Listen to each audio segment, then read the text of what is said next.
तो आज की क्लास टोटली बेस्ड होगी कि यूजीसी नेट का सिलेबस क्या है और किन चीज़ों को फॉलो किया जाना चाहिए। स्पेसिफिकली 2025 में जो एग्जामिनेशन हुए हैं, चाहे वो जून वाला अटेम्प्ट हो या दिसंबर वाला अटेम्प्ट हो, दोनों ही एग्जामिनेशन में बहुत ही सिफ्ट देखने को मिला है। पहले जिस तरीके से क्वेश्चंस आते थे और 2025 में जिस तरीके के क्वेश्चंस पूछे गए, सिलेबस चेंज हुआ है ऐसा बिल्कुल भी नहीं है, पर जो क्वेश्चन पूछने का तरीका है वो पूरी तरीके से चेंज होता हुआ दिखा। बिल्कुल भी फैक्चुअल क्वेश्चंस पे फोकस नहीं रहा, बल्कि कॉन्सेप्ट बेस्ड इन डेप्थ, और कई बार बहुत सारी ऐसी अनसीन चीजें जो है वो पूछी गई हैं।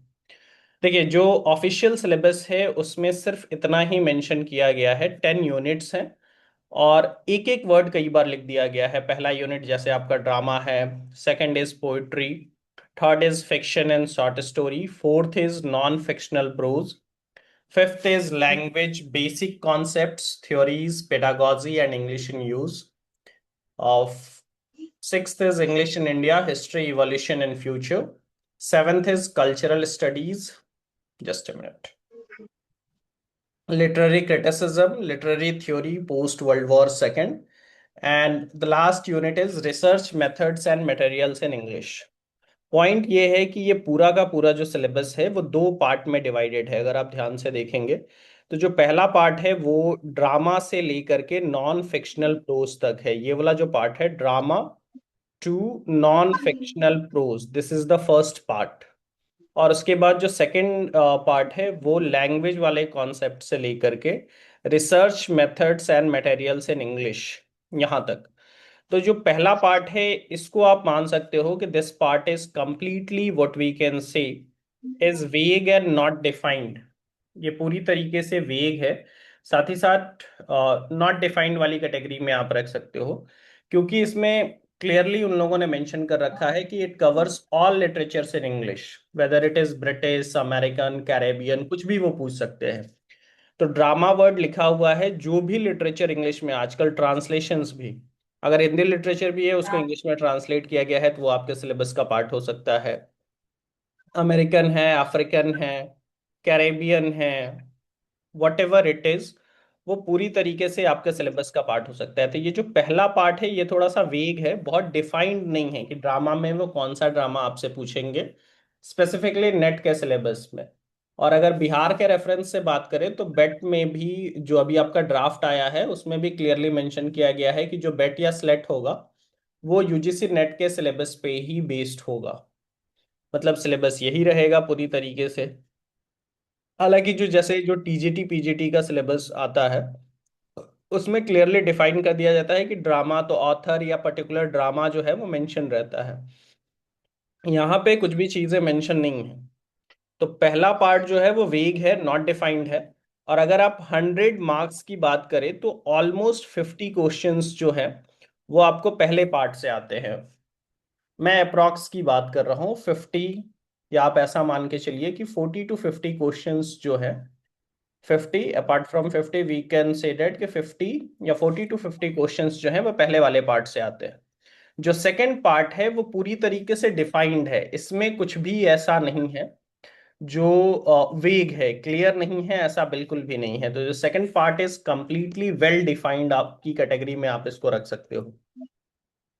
और सेकंड पार्ट से ही क्वेश्चंस की प्रोबेबिलिटी भी ज्यादा ही रहती है, 50 to 60 क्वेश्चंस जो है। ऊपर वाले पार्ट में आप 40 to 50 क्वेश्चंस मान के चलिए, और 50 क्वेश्चंस के अप्रॉक्स 50 to 60 क्वेश्चन जो है वो सेकंड वाले पार्ट से पूछे जाते हैं, जिसमें language, English in India, cultural studies, literary criticism, literary theory post world war second, research methods and materials in English, तो ये सारे जो टॉपिक्स हैं वो आपको पर्टिकुलरली लिटरेचर के टेक्निकल एस्पेक्ट से हैं या लैंग्वेज वाले पार्ट से हैं। जैसे आप लैंग्वेज की बात करें, इस बार दिसंबर वाले एग्जामिनेशन में लिंग्विस्टिक्स से ठीक ठाक क्वेश्चंस थे, मोर देन 10 और more than 12 questions were asked from linguistics. तो लैंग्वेज एंड लिंग्विस्टिक्स वाले पार्ट से इज क्वेश्चंस ज्यादा थे।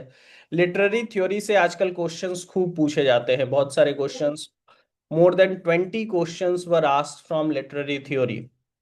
तो ये वाला पोर्शन, और ये अनडिफाइंड नहीं है, ऐसा नहीं है कि क्लियर नहीं है कि कौन से ड्रामा से क्वेश्चन आएगा, क्योंकि थ्योरीज जो है वो वेल डिफाइंड है कि यही है, स्ट्रक्चरलिज्म है, पोस्ट स्ट्रक्चरलिज्म है, डीकंस्ट्रक्शन है, और आजकल जो भी चीज़ें, फेमिनिज्म, इको फेमिनिज्म, ये सारी चीज़ें जो भी, या कंटेम्पररी ट्रेंड्स भी जो है वो बहुत ही वेल डिफाइंड है। ऐसा कुछ नहीं है कि वो कुछ ऐसा पूछ देंगे जो थ्योरी में था ही नहीं, या बहुत इन डेप्थ है, ऐसा नहीं है। और अगर आप टाइम डिवोशन की बात करें तो मेरा जो ऑनेस्ट सलाह है वो यही है कि सेकंड वाले पार्ट पे ज़्यादा फोकस कीजिए। क्योंकि पहले पार्ट में ड्रामा अगर आप मिनिमम भी पढ़ें, जैसे मैं बात करूं ब्रिटिश ड्रामा भी अगर आप पढ़ना चाहेंगे तो मिनिमम 50 ड्रामा, अगर आप सबसे मोस्ट इम्पॉर्टेंट भी उसको सेलेक्ट आउट करोगे तो मिनिमम 50 ड्रामाज होगा। और उसको ही पढ़ने के लिए बहुत टाइम चाहिए। फिर पोइट्री में अगर आप सेलेक्ट करने जाओगे तो लगभग you should read more than 100 poetry, long poetry जिसको आप कहो। शॉर्ट वाले अगर आप इंक्लूड कर दोगे, इंडियन, ब्रिटिश, वो सारा चीज मिला करके, तो वो बहुत ज्यादा हो जाएगा। फिक्शन में भी नॉवेल्स अगर आप सेलेक्ट करने आ जाओ तो 50 to 100। तो ये पोर्शन जो है वो बहुत वेग है, नॉट डिफाइंड वाली कैटेगरी में है।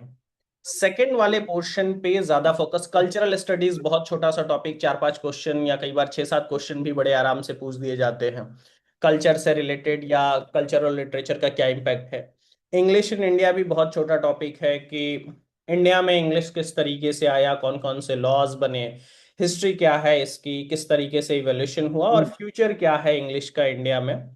तो ये सारी चीजें जो है वो बहुत क्लियरली इसको पढ़ा जा सकता है। सिलेबस वेल डिफाइंड है और बहुत ही क्लियर तरीके से इसको किया मैं जा कहीं सकता बहुत समय हो गया यहाँ से फोन और किया। है। यस, किसका माइक ऑन है? We have just a minute.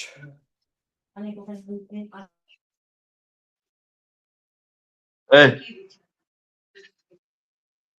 लोग आओ जो जो लोग आ गए जो।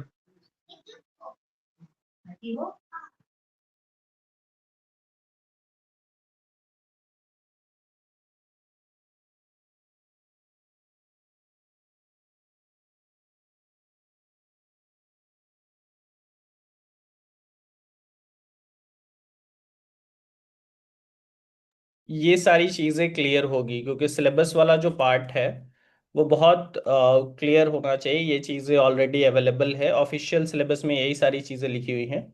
और जो पॉइंट मैं समझाने की कोशिश कर रहा हूँ वो भी क्लियर होगा कि जो पहले 4 यूनिट हैं वो बहुत वेग हैं, और जो बाकी के 6 यूनिट हैं वो क्लियर हैं। पहले 4 यूनिट से ही कॉम्प्रिहेंशन बेस्ड क्वेश्चंस भी पूछे जाते हैं जो बहुत टफ नहीं होते हैं, उसको आसानी से सॉल्व किया जा सकता है। तो पहले 4 यूनिट का कॉम्प्रिहेंशन आप सॉल्व कर सकते हो, और बाकी के 6 यूनिट पे ज्यादा फोकस किए जाने की जरूरत है। एम आई मेकिंग सेंस, और am I clear to all of you? इससे रिलेटेड कुछ भी पूछना है तो आप पूछ सकते हैं। भले सिलेबस में सिर्फ एक ही वर्ड लिखा हुआ है, डेट इज ड्रामा, पर आप उसको अगर इन डिटेल समझना चाहें कि उस ड्रामा में किन चीज़ों से क्वेश्चंस जो है वो आते हैं, या ओवरऑल ड्रामा में सिलेबस क्या होगा, तो वो स्टार्ट होता है आपका ग्रीक ड्रामा से। उसमें ग्रीक ड्रामा भी है, रोमन ड्रामा है, और ब्रिटिश ड्रामा में भी, पर्टिकुलरली ब्रिटिश ड्रामा का मेडाइवल ड्रामा, एलिजाबेथन एज का drama, Jacobean drama, Restoration, Victorian भी, विक्टोरियन एज में वैसे ड्रामा बहुत कम ही था, मॉडर्न ड्रामा, और फिर पोस्ट मॉडर्न ड्रामा भी जिसमें थिएटर ऑफ एब्सर्ड जैसी चीजें आती हैं। तो ये सारी चीजें इस एक वर्ड के अंदर जो है वो इंक्लूड है, कि they can ask you from any of the drama that is written और even translated in English language. तो वो चाहे ग्रीक हो, रोमन हो, ब्रिटिश हो, इनफैक्ट इंडियन भी, जो इंडियन ड्रामा है, जो पोस्ट कॉलोनियल ड्रामा है, अमेरिकन, और उसके अलावा जो अदर ड्रामाज हो जाएंगे उससे भी वो क्वेश्चन पूछ सकते हैं।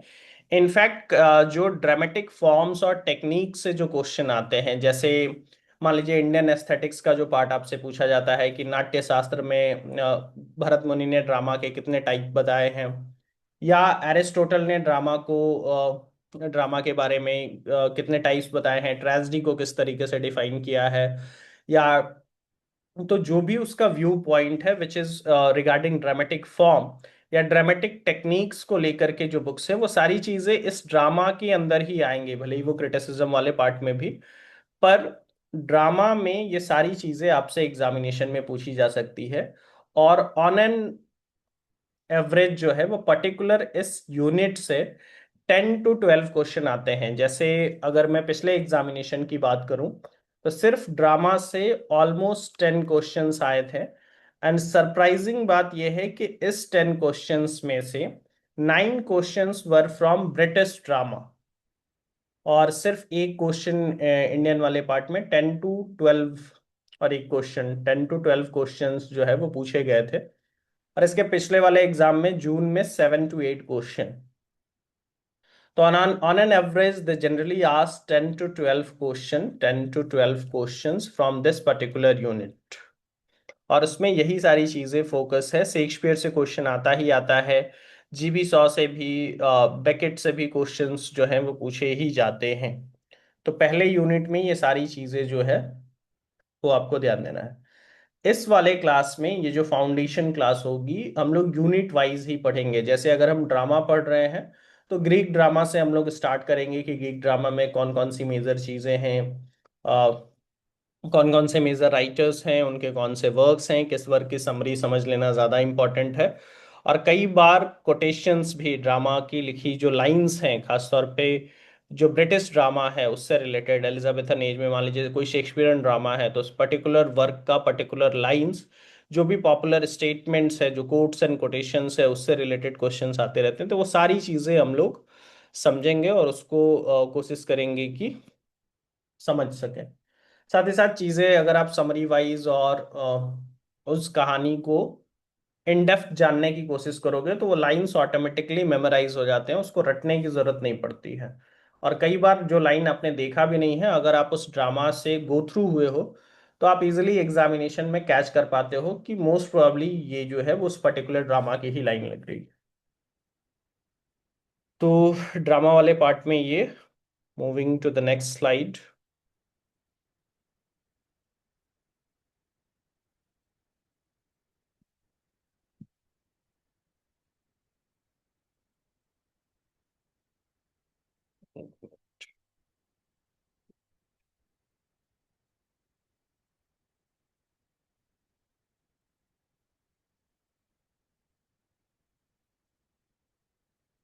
Just a minute.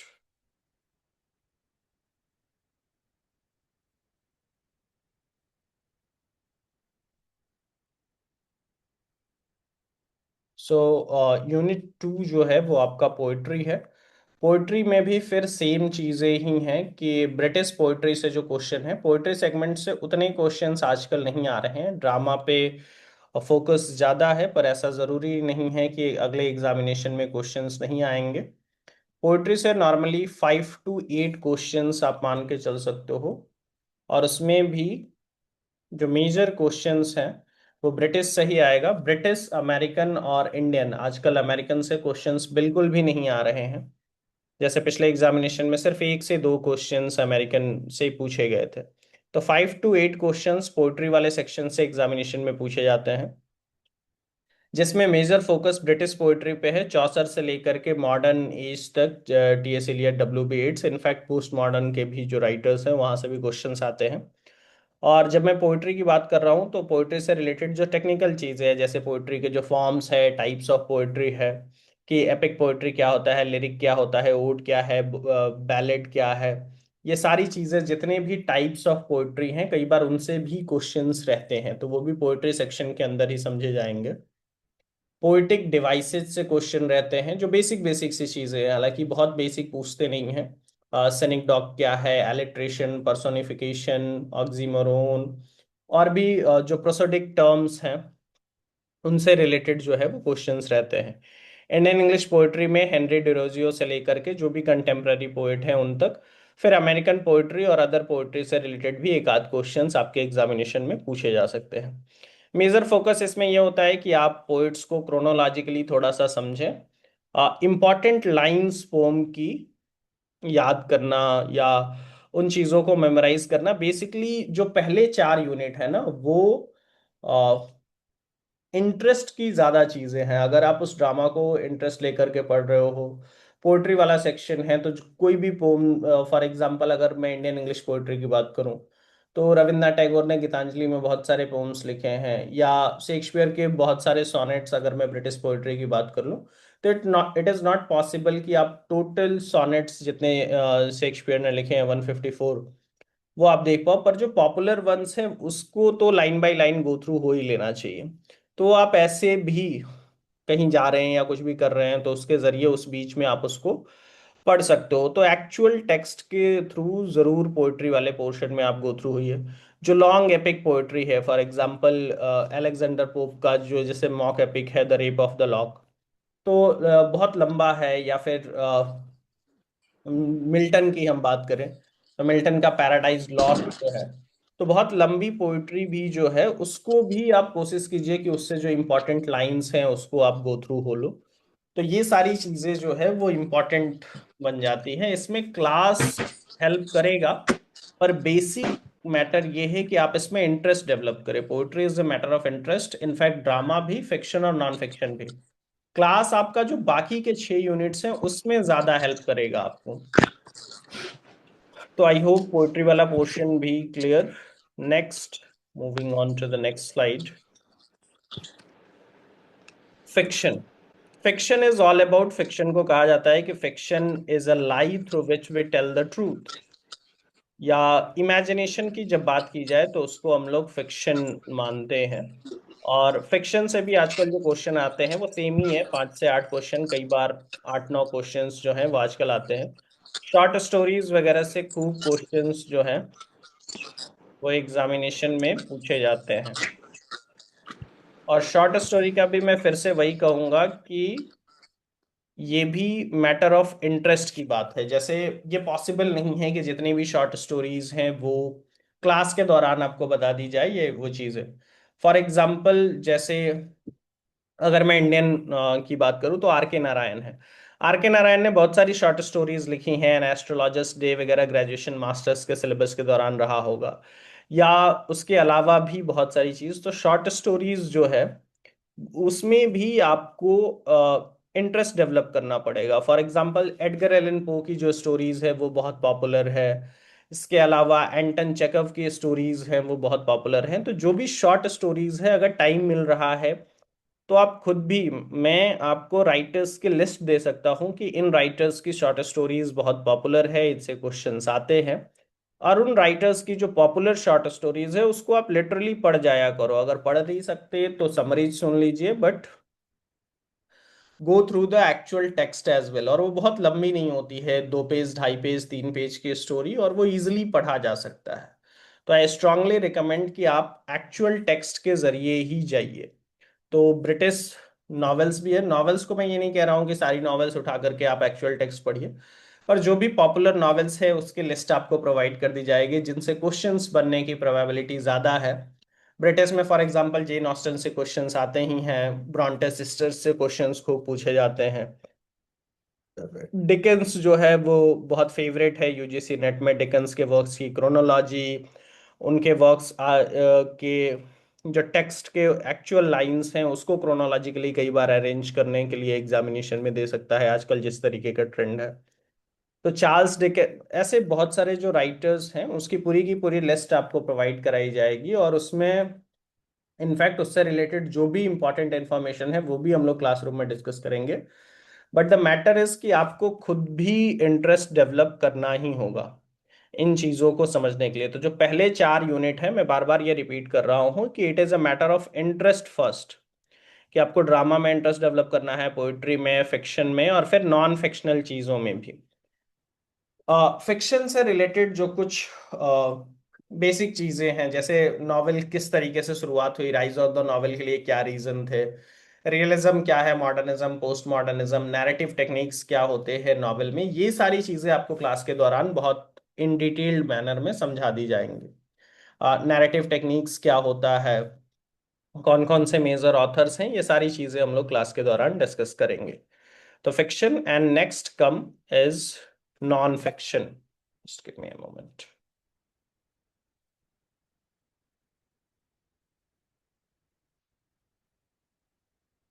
Non fiction में भी ब्रिटिश, इंडियन और अमेरिकन नॉन फिक्शन वर्क्स पे, नॉन फिक्शन क्या होता है, तो जो भी चीजें फिक्शन नहीं है बेसिकली, फिक्शन नहीं है का मतलब कि जो इमेजिनेशन नहीं है, जिसको रियल इश्यूज पे लिखा गया है, ओपिनियन अपने दिए गए हैं रियल इश्यूज पे, वो नॉन फिक्शन है। फिक्शनल चीजें भी, फिक्शन को मैंने डिफाइन करते हुए कहा कि fiction is a lie through which we tell the truth. वो इमेजिनेशन होते हुए भी रियलिटी के बहुत करीब होता है। और नॉन फिक्शन के बारे में कई बार एक बात कही जाती है कि नॉन फिक्शन रियल होते हुए भी कई बार रियलिटी से थोड़ा सा दूर चला जाता है, क्योंकि वो बायस्ड, ओपिनियनेटेड, ये सारी चीजें होने लगती है। कोई व्यक्ति अपनी बायोग्राफी लिख रहा है तो, और अगर ऑटोबायोग्राफी लिख रहा है, खुद ही लिख रहा है, तो जाहिर सी बात है कि हो सकता है वो कुछ चीजें अपनी छिपा दे।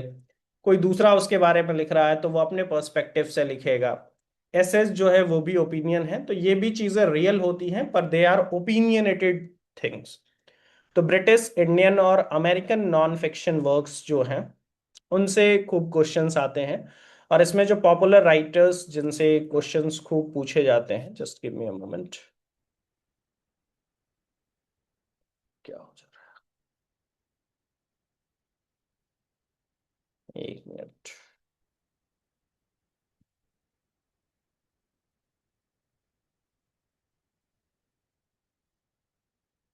तो नॉन फिक्शन में जिनसे क्वेश्चंस खूब पूछे गए हैं वो फ्रांसिस बेकन, इस बार भी क्वेश्चन आया था, जॉर्ज ऑरवेल हो गए, लैम है। तो इसमें भी आपको जो नॉन फिक्शनल वर्क है, चूंकि एसेज वगैरह बहुत छोटे छोटे होते हैं, जैसे बेकन के एसेज बहुत पॉपुलर हैं।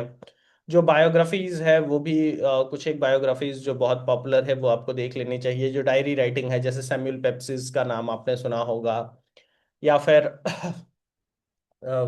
एन फ्रैंक वगैरह की जो डायरीज है वो बहुत पॉपुलर है, diary of a young girl के नाम से। तो जो कुछ चीजें जो पॉपुलर है, उनके थीम, स्टाइल और कॉन्टेक्स्ट पे नॉन फिक्शन से ज्यादा क्वेश्चन नहीं, पर आप मान के चलिए कि अप्रोक्सीमेटली, जैसे if I talk about just last examination, तो नॉन फिक्शनल प्रोज से 6 questions were asked. Non fiction से 6 क्वेश्चन, और इसको भी इजिली स्कोर किया जा सकता है।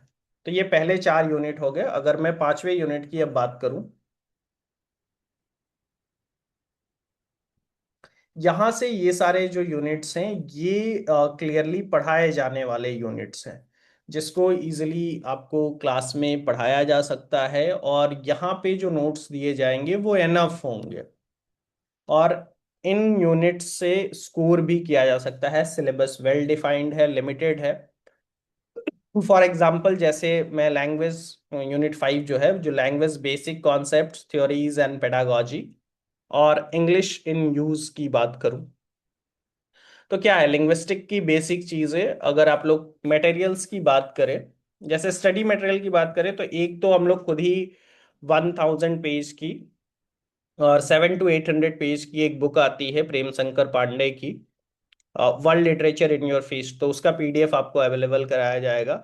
साथ ही साथ, जैसे अगर आप लिंग्विस्टिक के लिए प्रॉपर बात करें, तो इग्नू का जो MEG 4 का कंटेंट है वो बहुत अच्छा है, पर कई बार उसको खुद से पढ़ना जो है वो थोड़ा मुश्किल हो जाता है।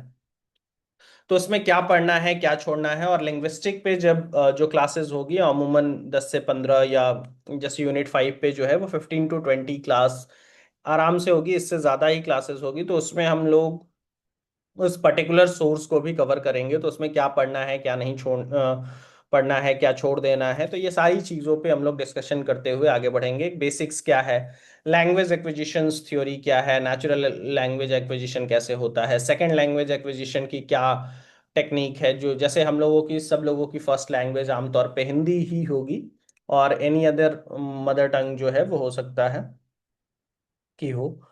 पर जो सेकंड लैंग्वेज एक्विजिशन है, जैसे हम सारे लोगों ने इंग्लिश किस तरीके से सीखी है, कौन सी टेक्निक्स होती हैं, जो LSRW जिसको कहा जाता है, listening, speaking, reading and writing, उससे रिलेटेड थ्योरीज क्या है, कोड मिक्सिंग क्या होता है, कोड स्विचिंग क्या होता है, अ, जो इंग्लिश हम लोग यूज कर रहे हैं पेडागॉजी में, मतलब जो teaching, English language teaching methods जो हैं, वो सारी चीज़ें क्या है इसमें, वो भी चीज़ें आती हैं। इंग्लिश लैंग्वेज टीचिंग से रिलेटेड अगर जो लोग भी इसमें बीएड है, उन लोगों ने लैंग्वेज टीचिंग मेथड्स से वो लोग ऑलरेडी अवेयर होंगे। तो उसके डेफिनेशन से कई बार क्वेश्चन आ जाते हैं, चाइल्ड सेंटर्ड एजुकेशन या स्पेसिफिकली लैंग्वेज लर्निंग को लेकर के जो भी थ्योरीज हैं, तो उससे क्वेश्चन आते हैं। बहुत लिमिटेड थ्योरीज ऑलरेडी अवेलेबल है। तो इसको इजीली कवर अप किया जा सकता है।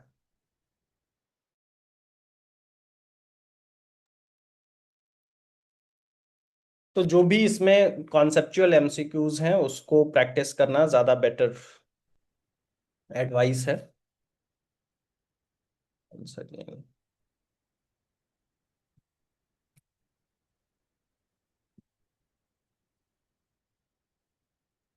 उसके बाद अगर मैं सिक्स्थ यूनिट की बात करूं तो इंग्लिश इन इंडिया, ये भी बहुत छोटा सा यूनिट है और आजकल इससे इंग्लिश इन इंडिया से पिछले एग्जामिनेशन में तो काफी क्वेश्चंस आ गए थे। हालांकि इस बार दो ही क्वेश्चन आए हैं दिसंबर वाले में। जून में इंग्लिश इन इंडिया से अच्छे खासे क्वेश्चंस थे, more than 7 questions were asked.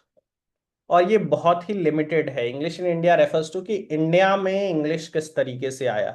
तो ये जो पूरा 1600 से लेकर के पिछले 300-400 साल में स्पेसिफिकली 1750s के बाद जो भी लॉज बने, मैकॉले मिनट्स हो चाहे वुड्स डिस्पैच हो, वो सारी चीजें मैकॉले मिनट से लेकर के अभी के एनईपी तक, इसमें भी लैंग्वेज को लेकर के जो चीजें बताई गई हैं वो सारी चीजें आप इंग्लिश इन इंडिया का पार्ट हो सकता है कि हिस्ट्री, इवोल्यूशन और फ्यूचर क्या है। तो इसको जो हम ग्लोबल लैंग्वेज की तरह देख रहे हैं या जो लिंग्वा फ्रांका कहा जाता है, बहुत ज्यादा बोली जाती है, तो किस तरीके से इसका हिस्ट्री क्या है, इंडिया के रेफरेंस में किस तरीके से ये इवॉल्व हुआ, टीचिंग एरियाज में किस तरीके से आया और फिर इसका फ्यूचर क्या है, इन सारी चीजों को लेकर के क्वेश्चन, ये भी सिलेबस डिफाइंड है। 2-4 क्वेश्चन इस यूनिट से भी पूछ दिए जाते हैं। Next is cultural studies. ये भी एक छोटा सा ही यूनिट है। पॉपुलर कल्चर क्या होता है, मास कल्चर क्या होता है, हाई कल्चर क्या है, लो कल्चर क्या है, कल्चर और लिटरेचर का क्या अमेलगमेशन है, क्या सिग्निफिकेंस है, लिटरेचर कल्चर को किस तरीके से प्रभावित करता है, कल्चर लिटरेचर को किस तरीके से प्रभावित करता है, और जो भी लेंसेज हैं कल्चरल स्टडीज को लेकर के, जो स्टडीज हुई हैं उसका मुख्यालय कहाँ है, कौन लोग हैं जो कल्चरल स्टडीज में कुछ एक थिंकर्स हैं पर्टिकुलर कल्चरल स्टडीज के, उन सारे राइटर्स और उन थिंकर्स के बारे में भी जानना समझना है। कल्चरल स्टडीज से भी क्वेश्चंस ठीक ठाक आ जाते हैं। जैसे पिछले एग्जामिनेशन में 4 क्वेश्चंस वर आस्क्ड, और कल्चरल स्टडीज भी एक इम्पॉर्टेंट पार्ट है। कल्चरल स्टडीज के बाद लिटरेरी क्रिटिसिज्म, क्रिटिसिज्म से भी अब जो यूनिट 8 और यूनिट 9 है ये मोस्ट इंपॉर्टेंट यूनिट है। लिटरेरी क्रिटिसिज्म और लिटरेरी थ्योरी।